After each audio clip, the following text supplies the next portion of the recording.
Okay, guys, welcome to this week's Fife Property Weekly Update. This is the week beginning the 13th just passed to yesterday, the 19th of February. We'll take a look at the whole market. There's going to be two or three things we're going to cover here. We're going to cover the new index out from the Registers of Scotland. The new property prices are out for up to December 2021. We're going to go over that and see how Fife compared overall for the last year in terms of property prices itself, and why Fife is still a desirable place for people to buy and people to stay as a result. We'll also cover what's coming to market this week, and also what's coming soon, what's sold as well, and what's finally keys handed over and what prices we achieve for that, because it's instrumental as well. And a couple of articles as well we'll cover in the process. So let's kick off. Let's have a look at the numbers in the week past. Now, this is over all the estate agents.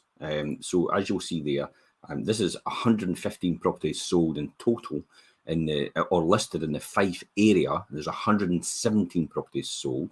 It still shows us demand is still the same as supply. There's no relentless implosion into that at all. It's not going to happen. It's just going to continue to go like this for the time being, and I'll tell you the reason why. We'll just look at the regions themselves. Cooper, 10 properties came to market. Actually, 12 went under offer and sold. Again, Cooper outstripping supply. East Neuk, 4 sold to 1 listed. Hardly anything coming on the East Neuk area. We've actually sold a lot of properties this week in East Neuk and the week before as well. So if you've got a property in East Neuk, probably now is the time to sell, because there is a huge amount of demand still and there's hardly any supply at all. So puts you really on the front foot and ahead of everybody else in terms of negotiating the best price. And also, what's more important now is obviously a flexible entry date, because it allows you to find somewhere else to go to. Okay, St Andrews 7 versus 9, Leavenmouth 11 versus 7. That's quite surprising for Leavenmouth itself. Leavenmouth usually outstrips the actual supply coming on. So 7 versus 11, that's... we'll see what happens next week. Dunfermline, for the first time actually, Dunfermline is a bigger area than Kirkcaldy in terms of housing, yet the number of properties come on in Dunfermline have only been 29 versus Kirkcaldy of 44. Okay, so Dunfermline's 33 properties sold out of 29 coming on. So again, demand outstripping supply. Same here with Glenrothes and Kirkcaldy, 44 versus 38. Overall, as I said, we've got 117 versus 115 actually came onto market. So again, restriction in supply itself. Let's talk about what's coming to market now. So I'll just pop onto that right now. I'll look at my notes here. So sold this week, we have Ashgrove. Now, this was a 2-bedroom end terrace property in the Methil Hill area. It was really beautiful inside, and it sold for a record price. 3 other people actually missed out, and what we did was what we call a mini closing date. So a property doesn't go to a closing date as such. What we do is everybody's in a position to proceed. So we say, what's your best offer? Get it on the table. There's no point in messing about. Let's just get the job done, if that's the case, because everybody's in a position to proceed. Closing dates are technically used to get everybody in a position to proceed before you actually get their offers. So we just did it straight away, and several people missed out as a result because of that, and 1 person got over the line. That's what it came down to. Closing date this week on Dornoch Place in Glenrothes. If you don't know about that, that's in the post, in the link up here in this post itself, to Dornoch Place. That's on Tuesday the 22nd at midday. That property came from another agent who couldn't actually get a decent offer on this property. So it came to us and we put it on, and within a short period of time, we had several offers on this already, and it's going to a closing date on Tuesday. So 4-bedroom end terrace, off-street parking garage, great potential in the Rimbleton area of Glenrothes. So if you've got a property like that, then there's great demand for these types of properties. Let's talk about, we'll talk about property prices in a minute. Coming soon, Elizabeth Crescent in Newport-on-Tay. This will be, I'll be doing a pre-portal this week towards the end of the week. This is a 2-bedroom semi-detached property. It's a great location for commuters. It's right across the water from Dundee, and actually from the top bedroom at the back, you can actually see Dundee and right across the rooftops. It's an amazing location in a crescent as well. So it's not a through road. You only go there if you actually live there. So watch out for that one in Elizabeth Crescent in Newport. Dornoch Terrace in Lean, 2-bedroom ground floor apartment, move-in condition with a courtyard garden out the back. Orchard House in Leven, 2-bedroom apartment, freshly decorated, an amazing price point as well that'll be coming on it. That's an old Linwood Hall area up the back of the Broom. So that's the beautiful architecture on that property itself. And we've actually sold some recently in the Orchard House area. So that's a 2-bedroom apartment coming on soon. Martin Street in Buckhaven, 2-bedroom terraced house, amazing open plan living in here and appealing. It'll definitely appeal to first-time buyers and possibly even investors. The Bird Scheme in Buckhaven is quite a popular area for investors. It's also quite a popular area for first-time buyers as well to have. Completed this week, New Grange Crescent in Pittenweem, that was number 20. That went for 25,000 over the home report value. So that's over 10%. So, you know, property prices are beginning to, I wouldn't say the word is cool because they're still over the home report value, but when we get a home report set now, you should be expecting to pay probably about 10 or 15% over that home report value now, rather than the huge amounts which was before. But that's generally because there was a correction in the marketplace taking place and a realignment of property prices, which I'm going to speak about in a wee minute in terms of the overall property prices across Scotland compared to Fife and the average earnings as well, which gives us a good indication. So everybody was delighted with that result that we achieved on there. Let's talk about the house prices. So across Scotland, I'll just pop this and I'll tell you what's been happening so far. So the average property price in Scotland as of December 2021 was £180,485. Now, that represented a year-on-year increase of 11.2% right across Scotland in property prices in the year. In terms of the average property price in Fife, it was £166,836. But that actually represented an increase of 16%. Now, according to the Land Registry, Fife has actually outperformed all the areas. It has the largest growth, excluding the mainland islands, excluding Orkney Islands and Shetland Islands. They had a wee bit higher, but the prices were increased by 16% to December for that price point, the £166,836. The lowest annual price growth was actually in City of Aberdeen, which wasn't surprised, but actual prices actually increased by 3.5%. So Aberdeen's on the up actually, and the average price in Aberdeen was 148,000, which means that Fife is actually is a higher price point for our property than actual Aberdeen, the City of Aberdeen itself. That's actually quite surprising. Let's take a look at some graphs, and this is what I'll show you in terms of property pricing where they are. So this is the annual price change. There's a lot of media coverage just now in terms of prices in the news and property prices themselves. So this is across Scotland in the last 5 years. Now, they say there's a cooling of the market, and yes, absolutely, you could take that in the context it is, but I don't think that's necessarily cooling as in the sense of there's going to be disaster on the horizon. And I have been asked that question several times. Do you think property prices are going to crash? The answer to that is no. I can't see that happening, and I'll tell you in a minute why. Okay, so that's the past 5 years where we've seen property prices. They were up at 16% the previous June. They were at 16%, and then they've cooled off a wee bit to round about the 11.2% level, as I'd said here, just at the end of here. So you can see how they've all risen since June 2020 after lockdown. And so I think it'll continue to go like that for the near future. We're seeing still offers on average in excess of 10% of home report value. So that tends to be where you should be offering in order to get a property now. Okay, so it still makes Fife a more affordable place to live. If you can look at here, there's it by local authority area. So this is the chart. It shows you the price points, average house prices by local authority area, right across Scotland at this point in time. Now you can see here the midpoint is 150 to 169,000. So that represents, you can see Fife and the same colour, and then also into the Dundee area, and also down into the borders themselves. They're all affordable areas. The blue areas are a lot lower, So they're, again, probably affordable areas as well. The red areas are really the highest price points to buy a property. You can see that in the Perthshire area itself, across the water into Edinburgh and the Lothians as well, and then up into the Highlands. You can see the blue area with the city of Aberdeen, and just on the outskirts of Aberdeen, though, in Elgin and Inverness and up in the north, that's all affordable. That's all high price points as well. So let me just cover. There's a couple of things here which actually I can see here why Fife, as you can see here, is more affordable. Now, what I mean by that is the average price. When you think about this, okay, the average salary in the UK is £31,285. Now, the average salary in Scotland is £31,672, and the average salary in Fife is £30,810. So when you compare the average salary in each of these areas, in Scotland, in the UK, and in Fife, they're almost comparable with each other.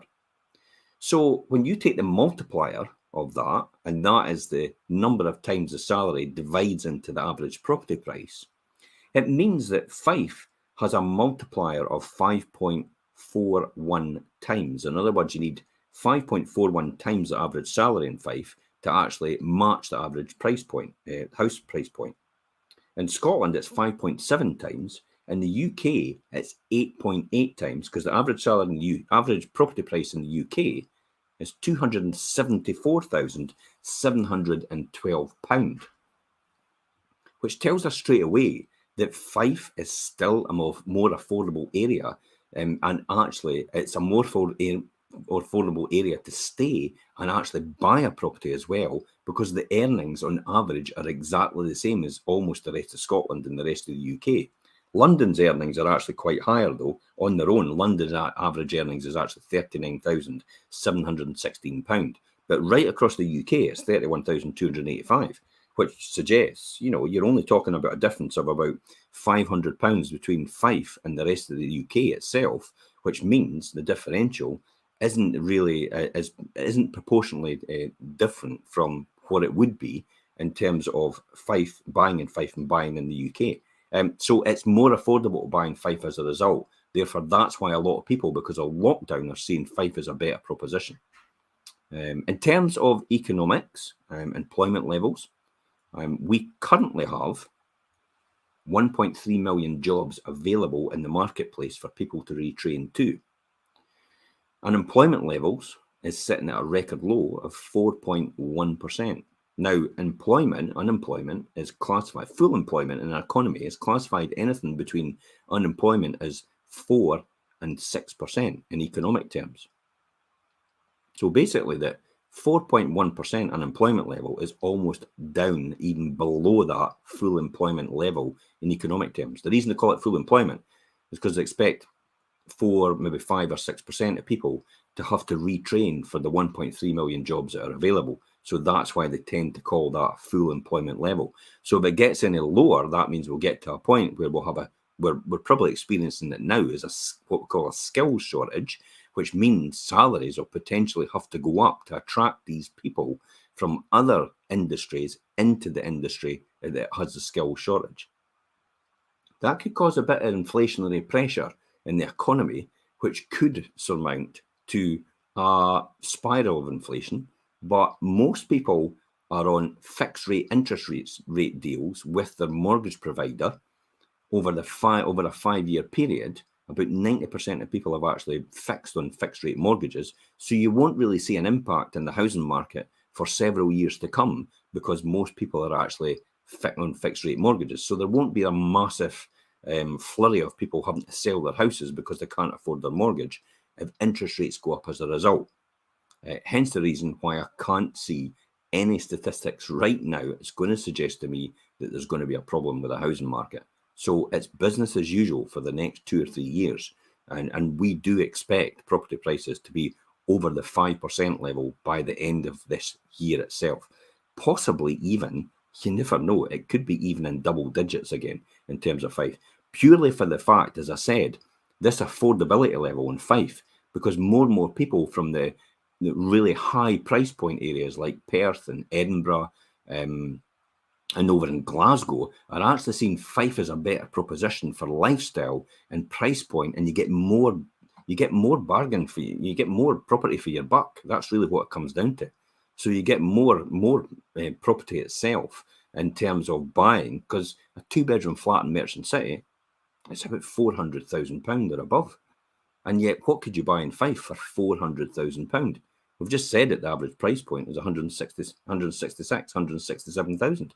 So it makes Fife more affordable. And with lockdown teaching us you can work remotely and just pop into the office every now and again, it's a real good proposition for people from further afield for this lifestyle, rather than having to live with their family permanently in a city.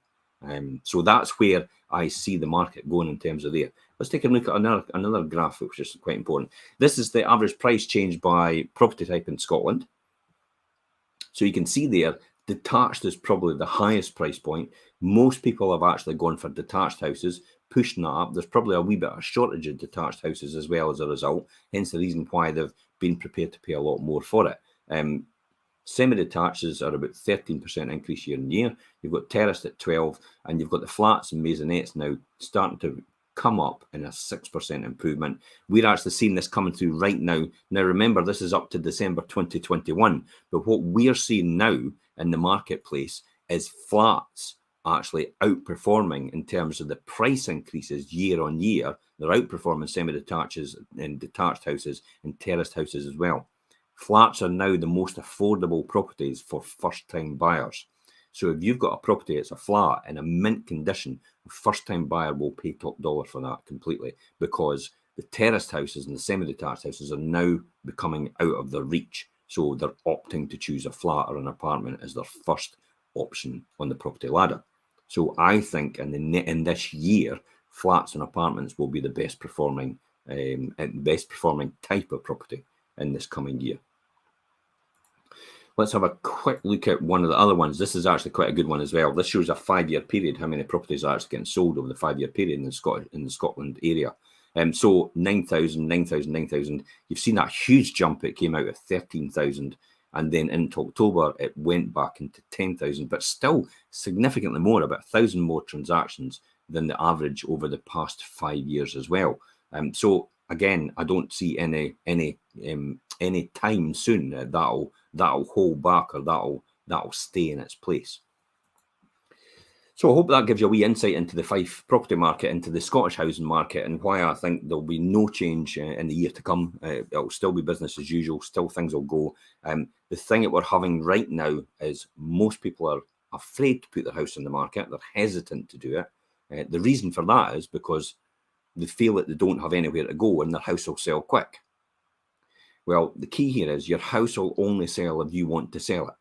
So you can put your house on the market tomorrow, and if you don't want to sell it because the entry date's not the entry date you want, or they won't agree to a flexible entry date, you just wait for the next person to come along and buy it, because there's an abundance of buyers out there. So as a seller, you've got a golden opportunity right now to negotiate flexible terms on your entry date. And basically all the cards are in your hand. As a buyer, most importantly, you should be offering the opportunity for somebody to have a flexible entry date. That's really what it's down to, because that could make or break the offer that you get accepted over someone else's. Because normally, it typically has in between £1,000 and £2,000, sometimes in between 5,000 difference.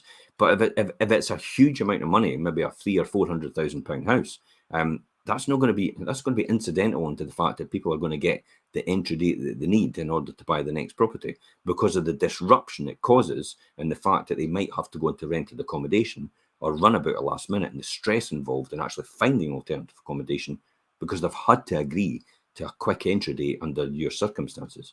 So as a buyer, I would say the best advice for you is to make yourself as flexible as possible about the entry date. And when you go to make an offer to an estate agent, make sure you say that when you speak to them. Don't put offers in writing to begin with. Speak to the estate agent first. Make them an offer verbally, but back it up by the fact that you can be really flexible with your entry date as a result of that, and you could accommodate the seller's wishes if you can, that could be the clinching point. That could be the thing that could actually make the fundamental difference between the offer and the rejection of your offer that you put forward. Really, the acceptance or rejection that your offer that you actually put forward itself. So that's my best advice to a seller, my best advice to a buyer out there. For that, couple of things as well, and we'll just cover this quickly before I sign off. We did a show yesterday, Richard Cook and I, about profit or loss. If you're a buy-to-let landlord out there or you're an investor, this is actually a really good one. We gave a real good insight. I actually covered in the beginning something that I didn't cover. It really wasn't part of this show, but it did frustrate me a bit. It was this. I saw a post on social media where somebody was actually purporting to say that you could easily add £35,000 onto the value of your house just by spending £7,000 refurbishing it. Which is, in my opinion, maybe quite delusional. But this is sometimes how people sell courses, for want of a better word to you, on how to get on the buy-to-let property ladder. That's the purpose of their exercise. That's what they're trying to do for that reason. I talk about it in the show and the reason and the way you can check these people out beforehand before you actually get involved with them at all. So we actually talk about that in that show, as well as all the deductions that you can get from properties, and why you should be running a limited company now instead of a sole trader as a buy-to-let investor, because of the tax advantages fundamentally, and the way the government is going in terms of how they're thinking in terms of the buy-to-let and property investors market. So that show is on here, the link to that, and you can listen to the podcast, you can read the article, but more importantly, if you've not got time, listen to the podcast in your car when you're going to work. It is a really good information session. We're going to have our wealth creation show tomorrow night at 6:30. I'm going to be talking about this again, this very subject. I'm also going to be talking about, the show is fundamentally about commercial reality.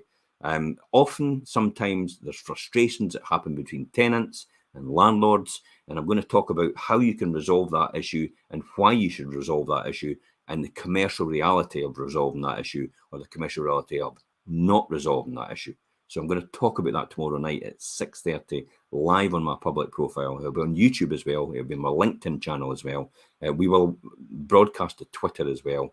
And it'll go on to Instagram, and it'll go on to podcast later on if you want to catch up on it.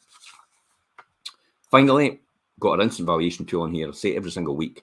There's 11,000 people in the Fife area that are still not on fixed rate mortgages. They're on a variable rate mortgages. As interest rates go up, I've just got it right now for some of mine. I've got fixed rate, I've got variable rate mortgages on some of mine, on my buy-to-let properties, and the interest rates are going up as we speak. They're putting up 0.5 and 0.25%, and it's going up and up and up, and it will go up over a period of time. As interest rates rise, they'll raise that variable rate mortgage. There's 11,000 people. You could be one of them on a variable rate mortgage in Fife. What to do is go into the instant valuation tool we've got online. Just double check the valuation of your house. You can just put 30-second job to do that. Put the house, the address in, the number of bedrooms, and they'll give you three different valuations. It does give it for rental as well as sales, but sales is more important if you're going for if you're thinking about reviewing your mortgage situation. The reason for this is if you took out your mortgage originally, maybe 2 or 3 years ago, and it was on a 90% loan to value, you would have been paying a real high rate on a 90% loan to value. And you might still be paying variable rate because that's expired now. Whereas if you can get a higher price point now, which it probably is, because property prices have moved up in Fife roundabout, well, we've seen 16% in the last year. So probably about 30, maybe 35% over the last 5 years. So if it's moved up that much since you've had your mortgage, then that means potentially that if you have a £200,000 property, instead of it now being 180,000 mortgage because it's 90% loan to value, it could end up being maybe your original mortgage was less than that, and it was maybe about 120,000. Therefore, it'll be 60% loan to value on 200,000 if your mortgage is still 120,000. If you've got a lower loan to value on your mortgage when you go for it, you actually get a better interest rate as a result, and you get better terms from the bank. So you could end up fixing your rate on your mortgage at a real lower rate. Now, we worked this out. it ends up being on the average price point in Fife and the average mortgage in Fife for a property and a mortgage, it ends up a savings of almost £2,000 a year in your pocket. So if you're on a variable rate mortgage, you could end up saving £2,000 a year just by doing this ready reckoner. Then if you think your house price has gone up significantly since you last had it reviewed, get in touch with us. We'll put you in touch with a mortgage broker, or if you've got a mortgage broker you use, speak to them directly yourself and just say to them, look, my mortgage is up for review, or I'm thinking about reviewing it again. The average price is now here because I've got it on this instant valuation tool that Fife Properties have. So can we look at that again and see if I can get better deals for myself? You don't think it's going to be a lot of money, but even a 50 quid saving, £600 a year in your pocket rather than it being in the banks. And that's the most important thing. Energy costs are going up, remember. They're going to hit up 50% in April, according to the news. Doom and gloom mongers, The most important thing is if you can save this money on your mortgage, that can cover the costs of your energy increase. Therefore, you don't need to go through that carry on about the fact that energy prices are going to go up and you're going to have to find where that money is going to come from. And it's going to come from somewhere else, because most people make a great living, but sometimes our money runs out before the end of the month. In other words, we've got too much month at the end of the money. So that's why it's important that you go and do this now to make sure you're in a position when prices do increase, you don't need to worry about it anymore because you've got it covered, because you've made the saving on your mortgage, which will go to cover that increase. Okay, if you need any more information, guys, please feel free to message me direct. More than happy to take your questions later on. And until next time, guys, I'm Jim Parker for Fife Properties TV. See you tomorrow at 6:30.